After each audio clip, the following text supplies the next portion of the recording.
الحمدللہ والصلاۃ والسلام علی رسول اللہ وبعد۔ جس گواہی کے ذریعے سے ایک بندہ دین اسلام میں داخل ہوتا ہے اس کے دو حصے، دو پارٹ ہیں۔ پہلا حصہ یہ ہے کہ آدمی اللہ کے معبود ہونے کی گواہی دے کہ اللہ ہی اکیلا سچا معبود ہے۔ گواہی کا دوسرا حصہ یہ ہے کہ اس بات کی گواہی دے کہ محمد یہ اللہ کے رسول ہیں۔ کوئی بھی شخص اگر ان دو چیزوں میں سے کسی بھی چیز کے تعلق سے شک کرتا ہے وہ مسلم نہیں ہو سکتا ہے۔ تو دوسرا جو حصہ ہے کہ محمد یہ اللہ کے رسول ہیں، اس کے تعلق سے اگر کوئی شخص جاننا چاہتا ہے کہ کیسے مجھے پتہ چلے، اس کے دلائل کیا ہیں، ثبوت کیا ہیں، تو اس تعلق سے کچھ چیزیں دیکھیں۔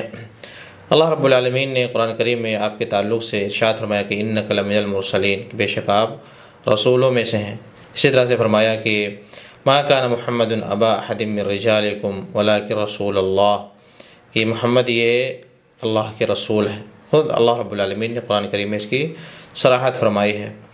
اور بھی دلیلیں دیکھیں کہ نبی علیہ السلام کیا ہیں، کہ امی تھے۔ الذین یتبعون الرسول النبی الامی۔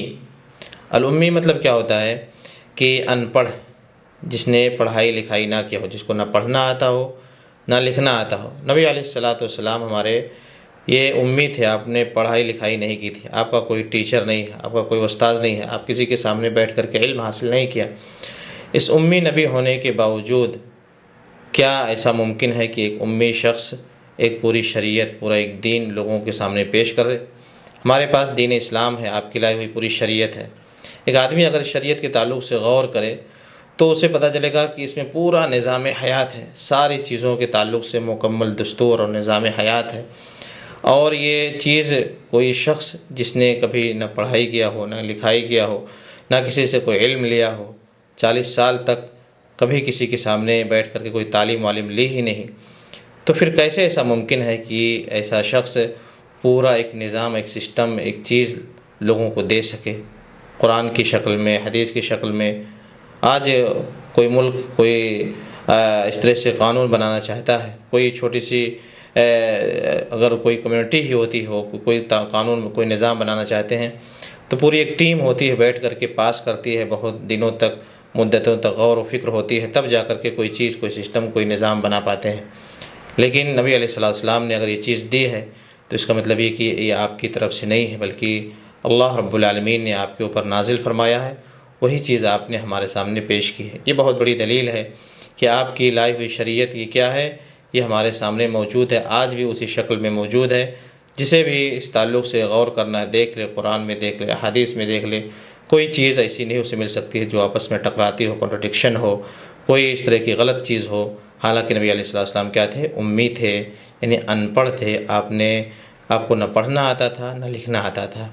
ایک چیز یہ ہوگی۔ اسی طرح سے اگر آپ نبی علیہ السلام کی زندگی میں غور کریں تو آپ کو پتہ چلے گا کہ نبی علیہ السلام 40 سال تک، آپ نبوت سے پہلے آپ کی جو زندگی ہے وہ 40 سالہ زندگی ہے۔ 40 سال میں آپ نے کبھی جھوٹ نہیں بولا، کسی شخص نے کبھی نہیں آپ کے بارے میں کہا کہ نبی محمد نے کبھی جھوٹ بولا ہو، بلکہ آپ کا لقب تھا الصادق الامین، یعنی نہایت ہی سچا، نہایت ہی امانت دار۔ کیا ایک شخص جس نے 40 سال تک کبھی جھوٹ نہ بولا ہو، کیا کبھی ایسا ہو سکتا ہے کہ وہ شخص 40 سال کے بعد اللہ کے بارے میں جھوٹ بولنا شروع کر دے؟ ایسا ممکن نہیں ہے، ایسا ہو ہی نہیں سکتا ہے۔ اسی طرح سے نبی علیہ السلام کے بارے میں آپ جب دیکھیں گے کہ نبی علیہ السلام نے ایسی چیزوں کے بارے میں خبریں بھی دی ہیں کہ یہ چیزیں مستقبل کے تعلق سے ان کا تعلق تھا۔ آپ نے بتایا کہ عنقریب تم مصر فتح کرو گے۔ الحمدللہ مسلمانوں نے بعد میں مصر کو فتح کیا۔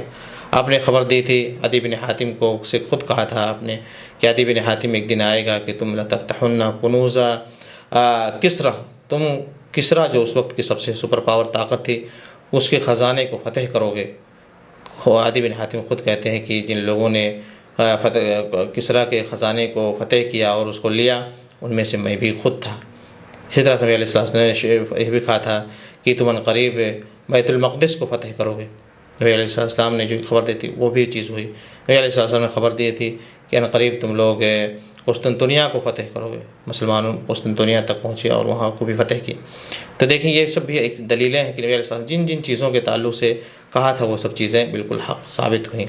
اسی طرح سے کوئی بھی شخص اگر جھوٹا ہوتا ہے، اور کسی کو دھوکہ دیتا ہے تو جھوٹ اور دھوکہ یہ ہمیشہ چلنے والا نہیں ہے، تو 4-10 دن کچھ سال کوئی جھوٹ کوئی دھوکہ چل سکتا ہے، عنقریب اس کا دھوکہ اس کا جھوٹ لوگوں کے سامنے ظاہر ہو جائے گا، پھر لوگوں کے سامنے وہ ذلیل ہوگا، لوگ اس کو گالیاں دیں گے۔ لیکن نبی علیہ السلام کو آپ دیکھ لیں کہ جس چیز کا آپ نے دعویٰ کیا نبوت کا کہ میں نبی ہوں، اللہ کا رسول ہوں، اور میں ایک دین لے کر کے آیا ہوں، اللہ رب العالمین نے مجھے بھیجا، یہ شریعت ہے، تو دیکھیں نبی علیہ السلام کی عزت میں دن بدن دن بدن آپ کی عزت میں زیادتی ہی ہوتی چلی گئی۔ کبھی اس تعلق سے نبی علیہ السلام کے تعلق سے اس طرح کی چیز نہیں کی گئی کہ آپ جھوٹے ہیں۔ اسی طرح سے آپ کی لائی ہوئی شریعت اور آپ کا دین بڑھتا ہی چلا گیا، اور ہر قوم میں آپ پائیں گے کہ مسلم لوگ پائے جاتے ہیں۔ اب دوسری دھرم کو دیکھ لیں، دوسری چیزوں کو دیکھ لیں کہ ایک خاص کمیونٹی کے لوگ ہیں جو اس دھرم کو ماننے والے ہیں، لیکن اسلام ایک ایسا سبحان اللہ دین ہے کہ ہر قوم میں مسلم پائے جاتے ہیں۔ اب چائنیز بھی مسلم پائیں گے، جاپانیز بھی مسلم پائیں گے، برٹش بھی مسلم پائیں گے، امریکن بھی مسلم پائیں گے، انڈین بھی مسلم پائیں گے، اور عرب تو مسلم ہی ہیں۔ تو اس طرح سے آپ دیکھیں گے کہ سبحان اللہ آپ کا اللہ کی لائی ہوئی شریعت، آپ کا لائی ہوئی دین بڑھتا ہی چلا گیا، اور دن بدن اس میں لوگ داخل ہوتے ہی چلے گئے۔